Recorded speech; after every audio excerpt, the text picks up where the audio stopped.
music did something weird, didn't it? That was strange.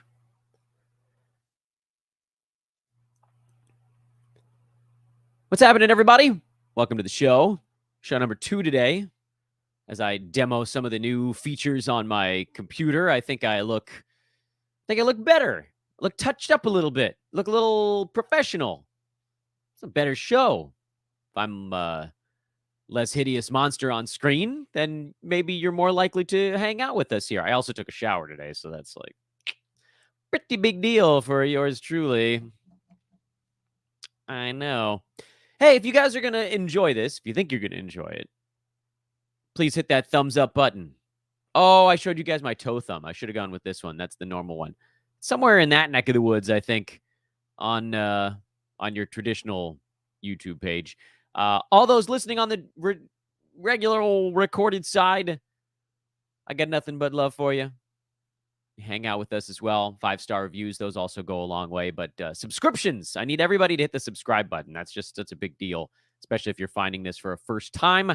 We can continue to grow the monster that is Sports Ethos and its YouTube page, subsidiaries, and all that good stuff. So, what are we doing today? Well, originally today was going to be a punt, assists, and steals show, but our good buddy Keston Paul had some audio issues. And so we had to pivot. And as I looked through some of our recent conversations, I realized that 2.5 or whatever it was weeks ago, we started to do a series of shows called the Steals and Busts of the first round, Steals and Busts of the second round, the third, the fourth. I think we got, if memory serves, as far as the 5th round. And then Yahoo went and rearranged their board. Now, I don't think we need to redo the ESPN side because we were going off of their kind of old rankings anyway. But I do think that for our purposes, it makes a lot of sense to redo our Yahoo board and should probably continue to redo it anytime they shuffle the deck. Because we build these steals and busts rankings on the idea that where you take a player is more important than who that player is. That is to say, if you're looking at the top of the board, Kyrie Irving is now up at number 8, for instance, on the Yahoo table. He wasn't there before. When he was 11, 12, and getting passed over for things, he was a terrific steal. At number 8, he's probably not. And then I realized, so we're kind of talking about this. Like I did the show 2 days ago or whatever it was where we talked about Yahoo's rearrangings on the board and we tried to kind of speed our way through it. And we're going to do a little bit of a lightning round exercise in today's show as well. But I wanted to kind of have it all together. That is to say, instead of saying, oh, this is where everybody, this is the shifts that happened, let's go back now and lightning round our way through the top 100, if we can get there, on the Yahoo board, and who my favorite values are and possible busts are now that the board has been rearranged. Because what we did 2 days ago, and every once in a while I got sidetracked by talking about whether or not I liked where a player was or not, but mostly what we did was just list, here's guys that went up, here's guys that went down. What does that mean? That's not the whole story, because as other guys are shaking around, sometimes the dudes that stay still actually become interesting values. Because, like, if somebody moves up 3 slots, or if a few guys move up 3 slots, the guy in front of them moves down those same number of slots, and maybe now he becomes a draft day value. So let's dive straight in. We're going to do this in chunks of 30 because that's the way that Yahoo allows me to screen share it and put it on your board. And let's talk about who the steals and busts are now. We're going to start with steals. We're going to go through the first, you know what, maybe we'll do top 90 just because it's easier. Or if there's time, I guess I can go one page farther. In this top 30, as those watching live see me scroll up and down, so you can see the first chunk of names that we're going to be working from. The new steals on the board, and I don't know if you guys remember them before. If you don't, you can go back and watch some of those old shows. Tyrese Halliburton at 6 is now a steal. Because for a while, he was at 7, then he was at 6, then he was at 4, then he was at 5. He's been bouncing all around in there. He and Steph were briefly fighting, and Shea was fighting for the 6 and 7 spot. Well, Shea got moved up a bunch of slots, and now Tyrese is in the 6 hole, and I believe he's one of the early round steals. But I'm not going to go into a ton of detail on each one because I want to make sure that we can get through the top 100, both on the steals and on the possible, if you want to call them busts, but just guys that I don't like as much where they're going side. So let's do this pretty fast. What I'd like to do is try to do about 10 minutes zipping through the steals, 10 minutes zipping through the busts. And I'm going to try to click on the player name so you can see which player I'm talking about as I mention them on YouTube. And then if there's a couple minutes at the end of the show, we'll do a few questions from the chat room as well. So that's the plan for this one. Tyrese Haliburton, the first steal on the rearranged Yahoo board. The next steal, and I don't think he's going to stay there for long, is Damian Lillard at 12. But also you could throw Kevin Durant in at 11. Durant didn't move all that much, but now that he's going really, truly at the tail end of the first round, he, in my estimation, is a steal there. Dame is a steal there, but he's going to move up at the next board shift. And I would argue Anthony Davis now falling into the second round is a steal as well. There's a lot of risk involved in KD and AD, but as possible top 5 per game guys, that's a risk you kind of are willing to swallow if you probably want to pair him up with someone a little bit more durable and reasonable. And I would venture to guess that Dame is going to be that guy this year. Milwaukee's going to want to manage his minutes a little bit. And they'll have more blowout wins than Portland had. So Dame probably isn't going to need to play 35, 36 minutes a night every night. He was at 36 plus, which pretty much, I mean, that was the only chance Portland had to win last year was Dame playing 37, 38, 39 minutes a night. Milwaukee's going to probably try to get him back into a more reasonable spot. If you look at what the Bucks have done here recently, they've tried to keep their star guys more in the 33 range. Drew Holiday was at 32.5. Giannis was in that range as well. Middleton never really got his legs underneath him. Brook Lopez was at 30. Not that you want to necessarily call him a superstar or anything, but he was one of their guys. So expect Dame's minutes to come down, but even still, he's going to play. And that was a big fear in any place besides Miami. Do I think his usage takes a small hit in Milwaukee? Yeah, I mean, he did everything for the Blazers last year. But suddenly now he becomes a much safer play. And in my eyes, that makes him kind of a steal because there just aren't that many guys in the first round pre-ranked beyond 5 or 6, I guess, now with Haliburton there, where you can say, oh, this guy's probably going to be a first rounder per game, and he's likely going to be trying to play in a lot of ball games this year. There just aren't that many of those guys. As we continue to scroll down the board, you kind of have a long way to go before you get to the next, what I'd call a quote-unquote steal, because a guy like Donovan Mitchell is relatively safe there, but I don't think he's a steal. Trae Young is more of a build guy. Sabonis and Edwards are more of the durability types. Mikal Bridges, same story. He's maligned now, and I think some of it is because there's been this fantasy backlash against rank boards lately. And it's one of those things where a lot of it is warranted. And we've tried to go into some of the detail on it on this show. But the problem is that listeners of my show, of other big fantasy shows, like I know Josh talks about how Z-scores are not everything all the time. And he's very right about it. The issue is that people don't hear the nuance. They hear the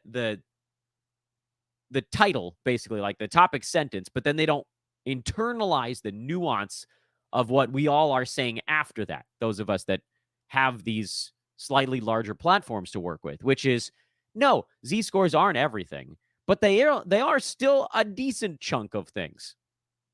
You can't discount them completely. It has to be a piece of the puzzle.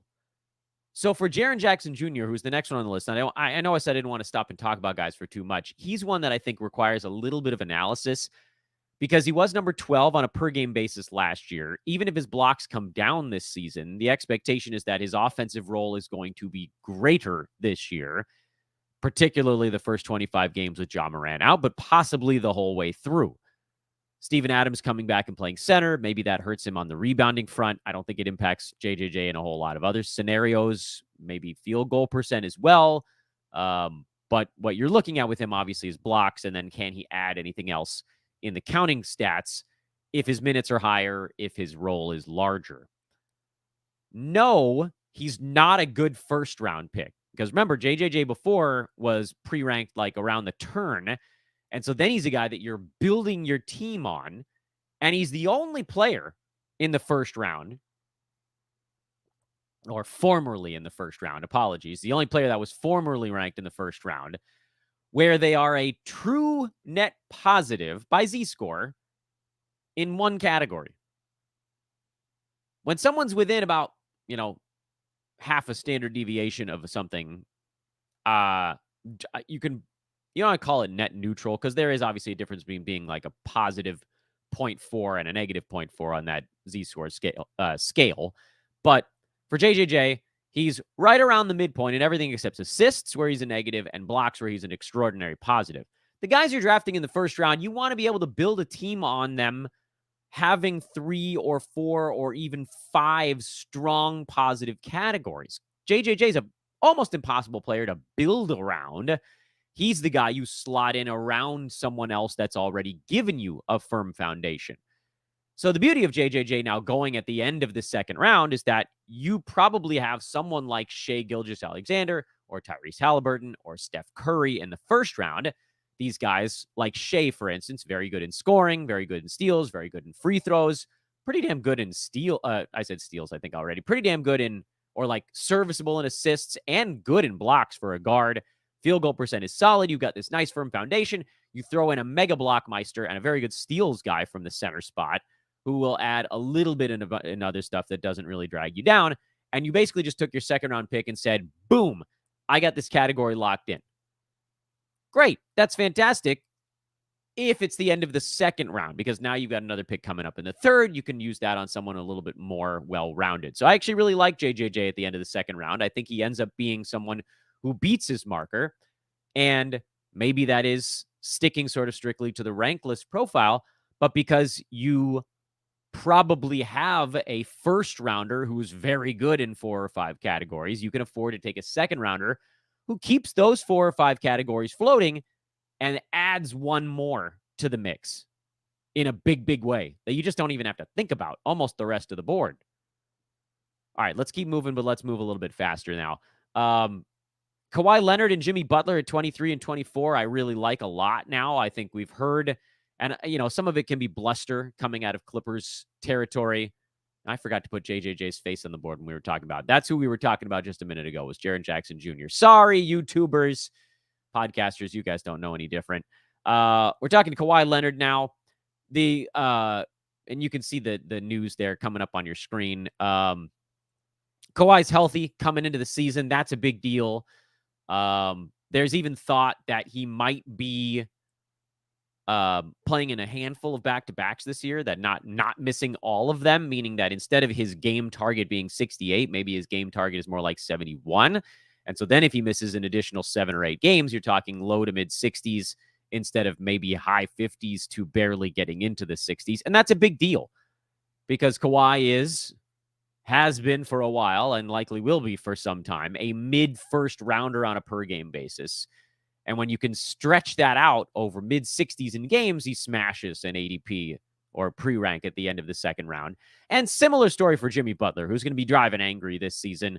Heat are going to need him to play as many games as humanly possible. He got into 64 last year. A repeat of that would be another big win from this spot. People are still afraid of Jimmy because of the injury-prone tag. He may even slide farther than 24. And I would happily take him here now that we know that Dame is not headed to town. If Miami adds someone like Drew Holiday in a trade that doesn't impact Butler all that much, he's going to beat this mark per game easily. And then the totals is the only question mark. Honorable mention in this 30 range, 2 of them, James Harden and Karl-Anthony Towns. And I forgot to put Jimmy Butler's face on the screen. There's Jimmy. There he is. James Harden is an honorable mention because he's going to fat suit his way right out of Philadelphia. But the question is, where is he going? It's hard to see a place where Harden goes besides the Clippers where he doesn't beat 25 per game. Clippers is probably the only destination I can think of where he does not necessarily beat this per game marker. So James Harden is very much a risk-reward play right now, but he's honorable mention, as is Karl Anthony Towns. We'll throw him up on the screen as well, realizing that people are seeing the team names that he's on in the Yahoo League that I'm logged into. Sorry, Matthew's choice team. Cat was a mid-20s guy before he got hurt last year. I think there's every reason to believe that he gets back to that spot this season. I think we'll see some better health out of him. I hope we do. So getting him near 29 is a small steal, which makes him more of an honorable mention than a full-on lock. I said I was going to do 10 minutes on each. I'm 10 minutes in, and we're only in the top 30. So we'll move a little bit faster now as we hit the next basically 60 names here. I like DeJounte Murray at 32. I think he can beat this per game this season if the steals tick back up a little bit, but he's not. He falls somewhere in between, I think, honorable mention and like full-size steal. Miles Turner is, I believe, a full-size steal at number 35. He's very much a top 20 per game kind of guy. When he's been logging center minutes, we've seen it games when Domantas Sabonis was out, if you go back a few years. This season, pretty much 20th all year long, no matter what was going on around him. And then they just pulled the plug. Indy pulled the plug. But Miles Turner is like JJJ light, but you can get him around later. So maybe that's the reason to not necessarily want JJJ is, hey, I can get Miles Turner around after this. And their numbers are strikingly similar, minus Jaren Jackson with the extra half block, basically. Everything else is almost exactly the same. So if I like JJJ at the end of the second, I very much like Miles Turner at the end of the third. He, to me, is someone who blitzes his per game side. And so then you're just hoping that Indy keeps him upright. I think they're going to be competing pretty hard this year. I really like Miles Turner as a third-round pick in basically all formats. Vooch is kind of honorable mention. I think he probably posts per-game numbers around 30 this year, maybe mid-30s. Probably doesn't spank his per-game market or his pre-rank mark here at 37, but I do think he beats it by totals. So that puts him in the honorable mention category. As we scroll down the board, Porzingis is your roll of the dice play. It's always about whether or not he can be upright. But I do think that as he's now continued to slide, Porzingis is officially a steal in the mid-40s. He won't be top 15 again this year, but he'll almost definitely be top 25, top 30 at the very worst. So then you really just need about 64 games out of him, and he's coasting past this pre-rank mark as well. I like DeMar DeRozan at 44. He finished up last season at number 28 on a per-game basis. I don't see any obvious reason why his role is going to shift dramatically in Chicago because they're just running it back, basically. They tried to get better pieces around DeMar, Zach LaVine, and Nikola Vucevic. The only way that this one comes apart is if DeRozan gets traded mid-season, which is a non-zero possibility, so we can't completely shelve that. But if he stays put, he beats this mark, and he ends up being a steal. You guys are going to think this is nuts. I actually think Chet Holmgren is a bit of a steal at number 48. I don't know how many games he gets into this year. That's the one thing that's sort of a bit of a coin flip. But on a per-game basis, he has all of the outlines of kind of like the next Miles Turner, JJJ sort of profile, where he can approach 50% from the field if he's around the rim. He can stretch the floor. He can rebound a little bit, but he's not going to be an absolute behemoth there against just bigger, stronger dudes. And he's going to block shots. So there's a lot to like about Holmgren. We just talked about Porzingis as well. These big men that can hit the three ball, block shots, and keep your percentages high. It's really easy for them to rack up fantasy stats. And this, among the guys that do all of those things, Holmgren is the one of them going the latest. I know. Surprised the hell out of you. Surprised the hell out of me, too. I like Zach LaVine as an honorable mention. I like Walker Kessler as a steal here now that he's fallen into the 50s. He was going in the 30s before, and at that point, I didn't like it at all. So he's very much either I'm going to call it a victim of Yahoo's board reshuffling or actually kind of a winner from the board reshuffling now. He's dropped almost 20 slots. You can see his ADP is still in the low 40s at 43.6, so the new board hasn't fully taken effect yet. But you can get him in the 5th round now. He was playing as a second rounder towards the end of last season, and that center job is all his. I know he didn't do much on Team USA, but it was a good learning experience for him, and that's the guy that Utah is going to build around. I don't have many sources in the NBA. I never have, and I probably never will, but I do have one, And the one source that I have suggests that this is a match and the teams really love each other.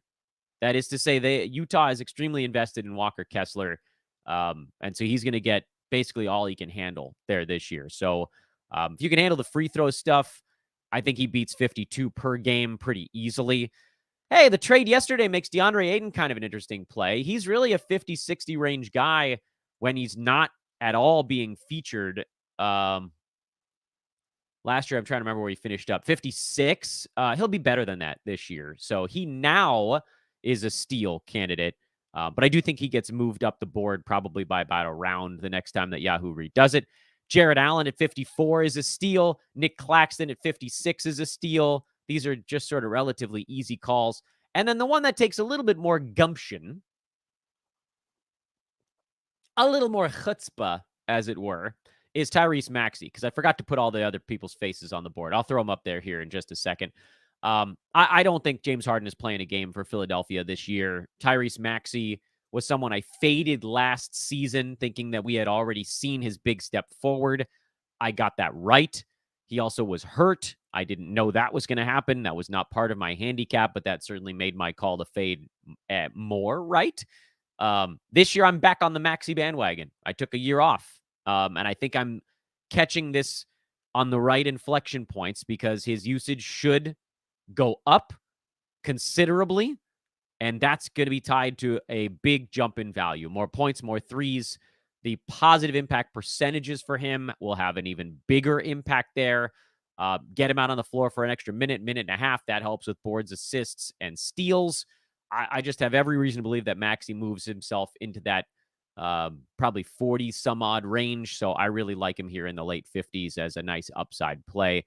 The other names that I said but forgot to put up on the screen was DeMar DeRozan, as I throw him up there real quick. Chet, throw him up there real fast. Zach LaVine was honorable mention. Walker Kessler. My internet is being tested here, by the way, if I'm running a live stream and throwing faces up. Here we go. Yes, the computer is handling it perfectly fine. And there are the other ones. And now we're in full sprint mode because I need to cycle back around to the busts. And I'm like 17 minutes into the steals. Not great work here, Dan. Steals between 60 and 90. And there are a handful of them, but they all got shoved into one little bucket. I like Cam Johnson a lot as a possible steal at 67, although I don't think that he beats it by that much.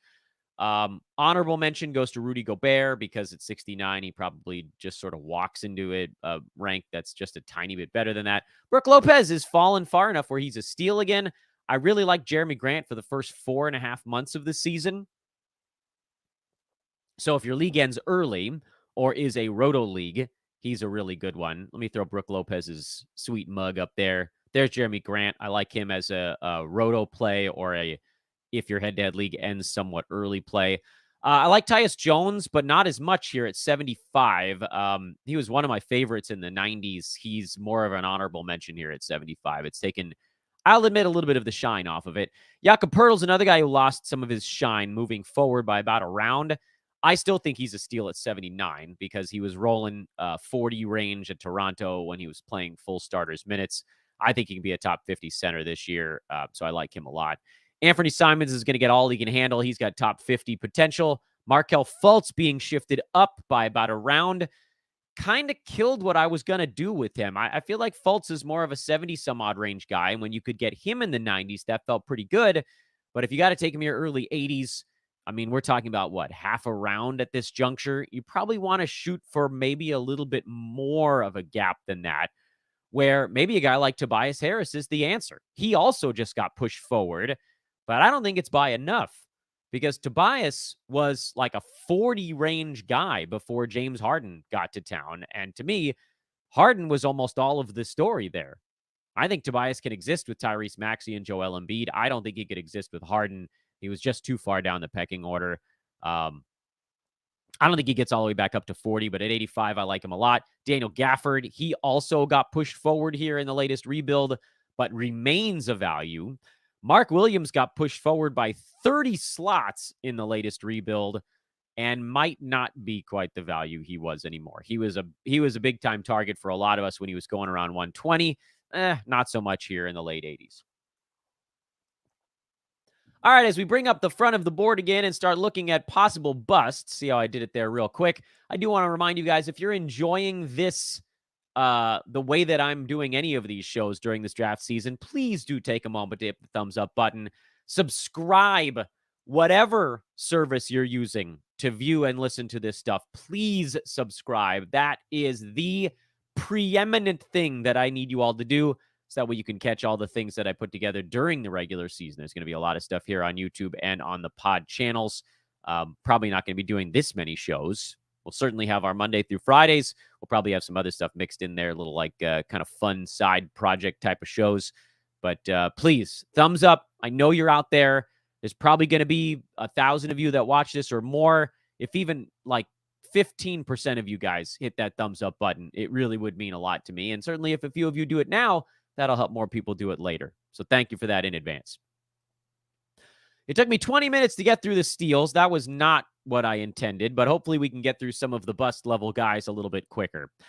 Believe it or not, I don't think anyone in the first round is what you'd call a traditional bust anymore. Sure, Luka probably won't hit the 2 ranking on a per game basis in 9-cat, but if you're taking Luka at 2, you're doing it to build a head-to-head team around him. So 9-cat Roto, yeah, he doesn't get to his mark, but you can't really call Luka a bust. It's not fair terminology there. He's just a guy that's not going to hit this pre-rank. And he's an example of what we talked about earlier in the show when I said, look, I agree with this concept that Z scores aren't everything, but they are still something. Luka's the example of a guy where the Z score doesn't tell the whole story. He's more valuable than the Z scores indicate because if you run the Luka head-to-head team build, you know exactly where to go. You lean into his strengths and you try to build 1 or 2 more strengths on top of it, and you got a killer head-to-head team. So it's as simple as that with him. And that's why you can't pick him as a bust. The guys we pick as busts have to be guys that just don't get it done. So there, in my estimation, none really in the first round. Because Giannis, he'll be fine if you're punting free throw, and LaMelo Ball will be fine if you're punting field goal, and these other guys are all in good shape. The one that I don't like as we start to roll into the second round, believe it or not, is Devin Booker. I don't trust his health all the way. He only played in 53 games last year. He's probably, I think we all feel pretty confident that he'll get more games under his belt than that. But there's this consensus that he's going to magically become a point guard. And I just don't think that's going to happen. He's going to have to share the ball now with 2 other very high volume guys. Are they all going to be terrible? Hell no. I still think Kevin Durant's going to put up really good numbers. I think Booker's going to put up really good numbers. But the problem is that Devin Booker was number 29 last year when he was the guy taking 20 shots a game for Phoenix. And then as guys got hurt, that could go up to 21 or 22. I don't know that any of the 3 big names in Phoenix take 20 shots a night this coming season. It might be all 3 guys get 18. Kind of like when KD went to Golden State. Now, Phoenix is truly just running and gunning, and there is like no shot clock use of any kind. Then perhaps they get, someone gets to 20 shots or they get to 19 or 20 shots apiece. And Booker is he's a perfect example of somebody who desperately needs usage because he's not a big rebounder. His assists might go up a little bit, but I actually think we're overemphasizing that. It's not like he's just going to turn into a point guard. His assists per possession might go up. Like he might get more assists per time he touches the ball, but that's just going to mean slightly fewer points, threes, positive impact percentages for him. So to me, one doesn't outweigh the other. Usage is value by and large in the NBA. He was already hyper efficient, so it's not like that really has many places to go for him. And I just think he takes a step back. And I know I'm a little bit out on an island with this one. But that's the way I feel. I don't like Devin Booker as a second rounder this year. Anthony Edwards is on the cusp, in my opinion, of being bust worthy. He's number 40 per game last year. He's going to be better in points leagues than he is in others. He does a lot of things really well, so I get it. You can kind of like sort of build around his stuff, but he needs to take a pretty good size step forward on the per game side. I know that he's incredibly durable, But I don't want a guy who's ranked 30th and super durable that I'm taking at the beginning of the second round. So Anthony Edwards is sort of like your honorable mention possible bust in this range where everybody's on him. And that tends to work out poorly because it pushes guys a little bit too far up the board. I think LeBron James. We'll go Pascal Siakam next. I keep forgetting to put the people's faces up on the board. So this was Ant as your honorable mention. Booker was my bust in this range. That one didn't change much. Pascal Siakam at 27 is a possible bust. He's a percentages guy that's not, or percentages killer, I should say. Was number 44 last year. More usage would help him. But he has a lot of things that he would need to fix, and he ain't playing more than 37.5 minutes per game, which he did last season. I just don't see how he gets to 27 on a per-game basis. I don't know that his body stays upright all year after it basically did last season. He's also a threat to be traded, so he remains a possible bust in this second round. And then LeBron James, who, I mean, right now, as I record this podcast, the Lakers are having their first press conference of the year, Rob Pelinka and Darvin Ham. And one of the things they talked about is how they really want to manage LeBron James's minutes. And in seasons past, they wanted to, but they couldn't because the team was too bad. But the team is good now. LeBron's not playing 36 minutes a game this year. He's not taking 22 shots a night. He's not going to have to do what he has done in the past. And so the regular season LeBron is going to be dialed back. I don't think he's a third rounder, but maybe barely on a per game basis. But you throw that on top of the fact that he is old now, like real old as dirt, old as almost as old as me dirt. And I don't think he gets to that pre-rank. Cade Cunningham is another one that I got to throw on this mix. And this one's everybody's going to kill me for this one, but I think he just keeps getting pushed too far up the board. His pre-rank was like 20 slots lower when we all started talking about this a month ago. And now he's at 31 instead of like 50 something. There's just only so far you can push a guy before he's not that good. That's okay. That could get taken out of context. Cade is very good at basketball. When I say he's not that good, I mean he's not as good as the number requires him to be. If you're taking him at 50 and you're like, okay, I'm in a punt field goal build, great. That could work out for your team. But if now you're forced to take him like early to mid third round and you're passing up on guys that could legitimately just beat him by a round or two on a per game side, you're kind of operating backwards. You don't have to take the guys that are exclusively for your punt build at this juncture. And so I know I just made an argument for why Luka makes sense at 2 in head-to-head teams. I don't think you need to take Cade here, even if that's the build you're looking at, because there are other guys that you can do here that cover up. We talked about this with Rhett on our punt threes build show. This is where you take guys that cover up the things that you're going to need to win that are going to be harder to find later. There'll be plenty of guys later in this draft that stink at field goal percent and can do other stuff that aren't going to get drafted as high. Let's try to move through this thing again a little bit faster. Victor Wembanyama at 38. You guys are probably thinking I'm going to say he's a bust, but if he actually goes near 40, yeah, he probably doesn't quite get there, but it'll be at least kind of fun along the way. So I don't hate it as much. And I'm not going to go full bust there. I think we may have gone too far on Jordan Poole, but I'm not going to throw him in that list either. My next bust is one that I've been talking about since this thing started, which is Brandon Ingram, who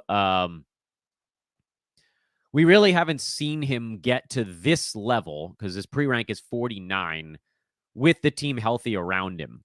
Last year, he got into the 60s when Zion was hurt basically the entire year, and other guys kept missing time. And then Ingram missed a ton of time. He hasn't been all that healthy the last couple of seasons. He never really had a great health year. He's had a couple in there that weren't as bad, but the steals and blocks came back down where you expected after that one weird season where he actually got steals. Yes, he's still now a good percentages guy, which is fun. He scores a decent amount, but he gets overdrafted because he scores buckets. But he doesn't hit threes. He doesn't get defensive stats. He's not healthy, and his turnovers are high. I don't like him in the 40s. I don't think he gets to this rank per game, and I think there's a very real chance that his totals rank is even worse than his per game rank. Next possible bust is Scotty Barnes. We can call him an honorable mention because he might take a little bit of a step forward this year. That's the expectation. But he was in the 80s last season, and you know me, until someone shows me they can do it, I'm not going to buy that they can do it. Fairly straightforward, right? Barnes was at 15, 6.5, and 5. There's all this talk about points Scotty Barnes, but he already had 5 assists a game last year. How much higher you think that's going to go? 6 instead of 5? Maybe the usage gets another shot up, whatever. Bad field goal percent, bad free throw percent. Turnovers will probably go with it. Yeah, I like the steals and blocks combo. Being able to do a little bit of everything across the board is kind of nice. And he was durable last year, but jumping from 85 to past 50, because I want him to beat that mark, that's asking a lot. So Scotty Barnes goes on my possible busts list in this next chunk. And that's probably it. I'm not a huge fan of Şengün at 59, but he did beat that by totals last year, so you can't call him a bust there. That would not be fair. And finally, the final 30 slots we're going to do here before we wrap up today's show that went a little bit longer than expected. Zion at 61 is terrifying. When he was going in the 80s, I thought we could maybe take a dive on it and see what the hell happened. The thing is, he's probably going to be around 60-something per game. So I can't call him a bust because if he actually stays upright, then he probably hits this. But he's someone you want to be pretty careful with. Can we call that? Josh Giddey was number 113 in 9-cat last year. I cannot for the life of me figure out why he's going 62. You could make the argument that he's more points league friendly as a bad foul shooter with high turnovers. That is true. But I'd also point out he's not a great defensive stats guy. He's mostly boards and assists. And even those are kind of like good, but not great. And I don't know that he's about to get to do a whole lot more as Oklahoma City's other young guys develop around him. It seems like they're all just kind of going to develop together. So I don't know how he goes from 115 to 60. But if he does, well, so be it. But I'm going to throw Josh Giddey on my list as guys that I would definitely not take at this early juncture. Paolo Banchero is here because of points leagues. I'm going to call him a possible bust from a 9-category perspective because there's just like no chance he gets to this mark on a 9-cat per game basis. But he's only being drafted there because of points leagues, because his percentages are going to struggle, his turnovers are going to be high. He just has a lot of problems with his fantasy game. So as much as he is, sort of that NBA ready body, his fantasy game is not going to translate. So we'll put Paolo Banchero on the, we get it. He's not here because of 9-cat drafts, but also 9-cat at 65, that's a bust. Chris Middleton is going to move down the board at the next rearrange after this trade, but at 68, he would scare me a lot. So call him an honorable mention in this department.